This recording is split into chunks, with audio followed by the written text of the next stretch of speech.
दोस्तों स्वागत है आपका राजस्थान जी के नॉलेज शो में। आज अपन पढ़ेंगे राजस्थान की प्रमुख प्रथाएं भाग 2। यानी कि भाग फर्स्ट में अपन ने कुछ प्रमुख प्रथाएं पढ़ ली है और भाग 2 में जो अपन प्रमुख प्रथाएं पढ़ेंगे वो पढ़ेंगे जनजातीय प्रथाएं। क्या पढ़ेंगे? जनजातीय प्रथाएं। तो जनजातीय प्रथाओं में सबसे पहले अपन पढ़ेंगे बैराड़ी। क्या पढ़ेंगे? बैराड़ी। बैराड़ी क्या चीज़ है वो भी देख लेते हैं अपन। ये एक भीलों की वैवाहिक लोक देवी है। क्या है? भीलों की वो वैवाहिक लोक देवी। अब इसका होता क्या है, ये क्या चीज़ है, उसके बारे में अब अपन विस्तार से देख लेते हैं इसमें कि भील जनजाति में जो विवाह के अवसर पर बैराड़ी माता का भित्ति चित्रण, यानी कि बैराड़ी माता का भित्ति चित्रण जो हल्दी रंग से किया जाता है। किससे किया जाता है? हल्दी रंग से। ये बैराड़ी माता क्या है? एक वैवाहिक लोक देवी है भीलों में।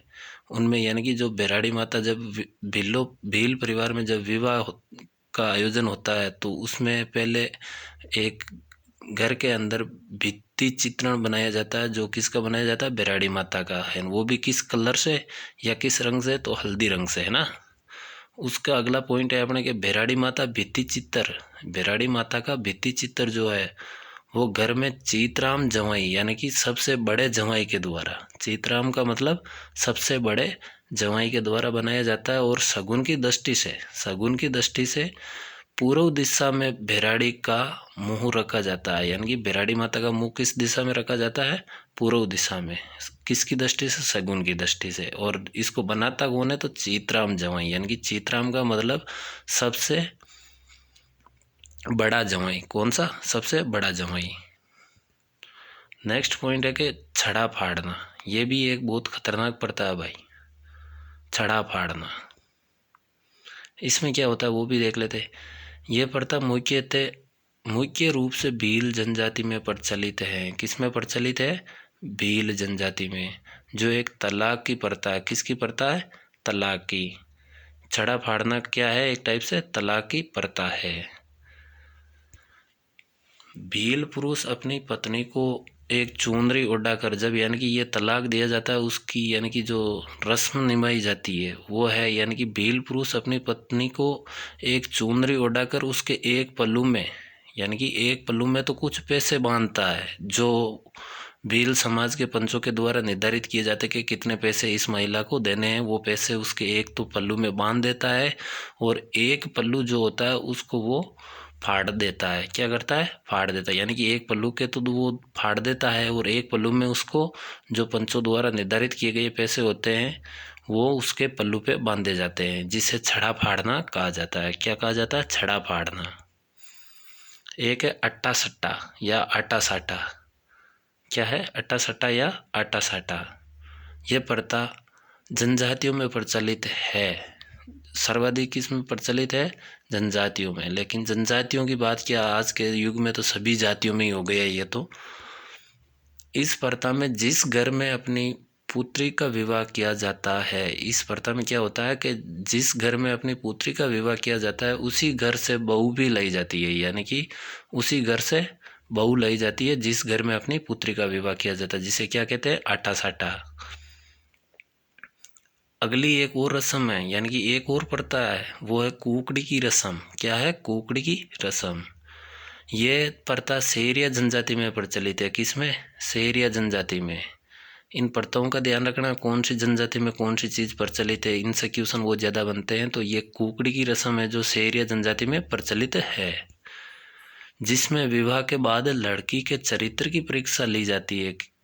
क्या होता है कि जिसमें विवाह के बाद लड़की के चरित्र की परीक्षा ली जाती है, जिसे कुकड़ी की रस्म कहा जाता है।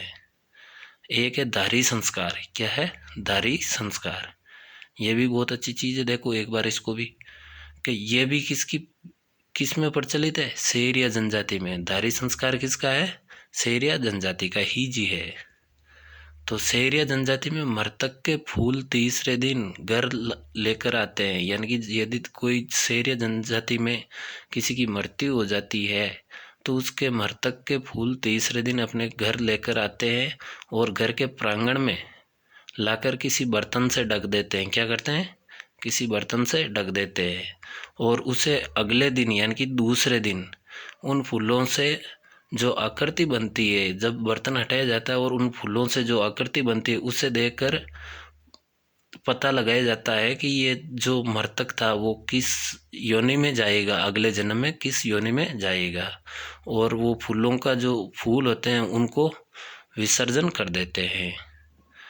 शहरिया जनजाति के लोग मृतकों की अस्थियों का विसर्जन यानी कि ये फूलों का विसर्जन कपिल धारा किस में करते हैं? कपिल धारा सीताबाड़ी 12 में करते हैं। कपिल धारा सीताबाड़ी 12 में करते हैं। इससे शहरियों की गंगा कहते हैं। शहरियों की गंगा किसे कहते हैं? कपिल धारा सीताबाड़ी को। कपिल धारा सीताबाड़ी को। होता क्या है एक्चुअल में, ये देखो इसमें कि भाई धारी संस्कार का सबसे बड़ी समस्या होती है कि बहुत बार क्वेश्चन इधर उधर उलझ जाता है। तो ये शहरिया जनजाति का एक घर है। क्या है? शहरिया जनजाति का एक घर है। और इसमें किसी की मृत्यु हो गई तो वो वहाँ से क्या करेंगे कि उसके अंतिम संस्कार करने के लिए जाएंगे। तो अंतिम संस्कार कर दिया, फिर दूसरे दिन से यानी कि तीसरे दिन जाकर वहाँ से क्या करेंगे? फूल लेके आएंगे। किसके? यानी कि उसकी अस्थियां लेके आएंगे, जो शहरिया जनजाति के परिवार वाले। और उन अस्थियों को उस शहरिया जनजाति के घर में के प्रांगण में लाकर किसी बर्तन से ढक देंगे। क्या करेंगे? ढक देंगे बर्तन से। तो फिर ढकने के बाद उसके अगले दिन यानी कि चौथे दिन जब इस बर्तन को हटाया जाएगा तो उन जो फूलों से जो आकृति बनेगी वहाँ पे प्रांगण पे, उसी को देखकर पता लगाते हैं कि भाई ये जो मृत्यु हुई है वो इंसान अगले जन्म में किस योनि में जाएगा। यानी कि वो वापस मनुष्य बनेगा या कोई जानवर बनेगा या और कोई पशु पक्षी और कुछ बनेगा या क्या बनेगा, उसका इसी के अनुसार वो आंकलन करते हैं। फिर उसको उन अस्थियों को लेकर वो क्या करते हैं? फूलों का विसर्जन करने के लिए कहाँ जाते हैं? कपिल धारा सीताबाड़ी। कहाँ जाते हैं? कपिल धारा सीताबाड़ी। इसी को धारी संस्कार कहा जाता है। अब नेक्स्ट है मोताणा।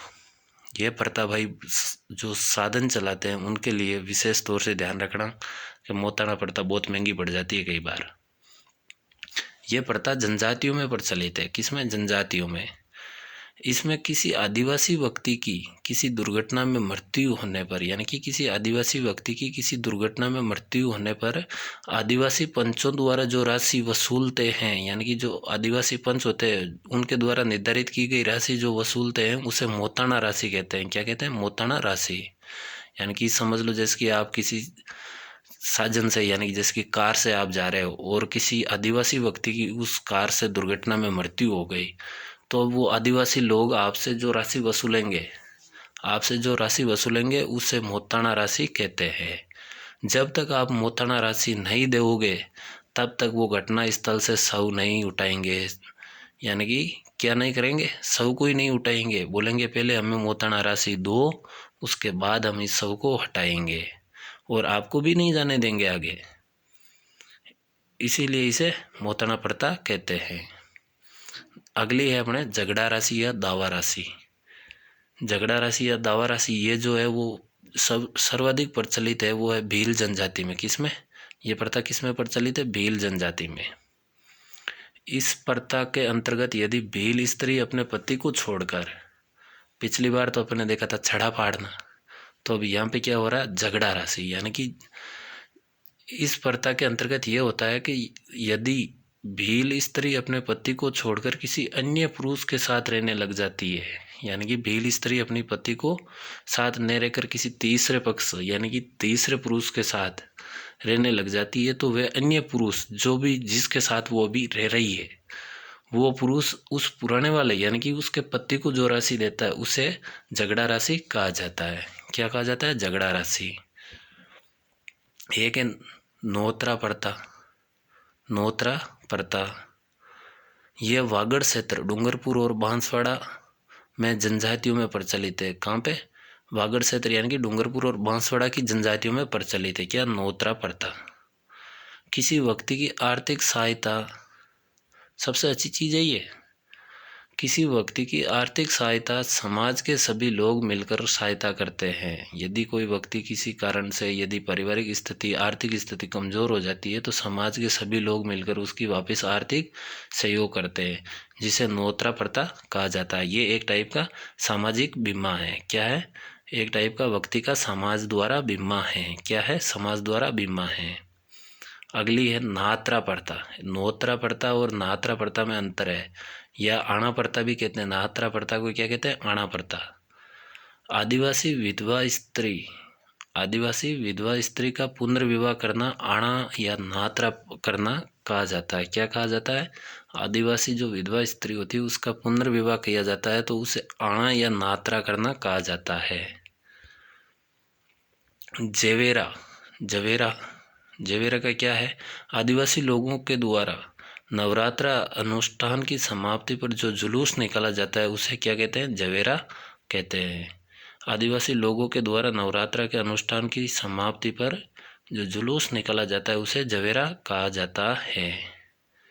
एक है कोंदिया या लोकाई प्रथा। कोंदिया या लोकाई प्रथा, यह भी आदिवासियों में व्यक्ति की मृत्यु पर जो भोज दिया जाता है, आदिवासियों में व्यक्ति की मृत्यु पर जो भोज दिया जाता है, मृत्यु भोज एक टाइप से अपन बोलते हैं, जिसे आदिवासियों में क्या कहते हैं?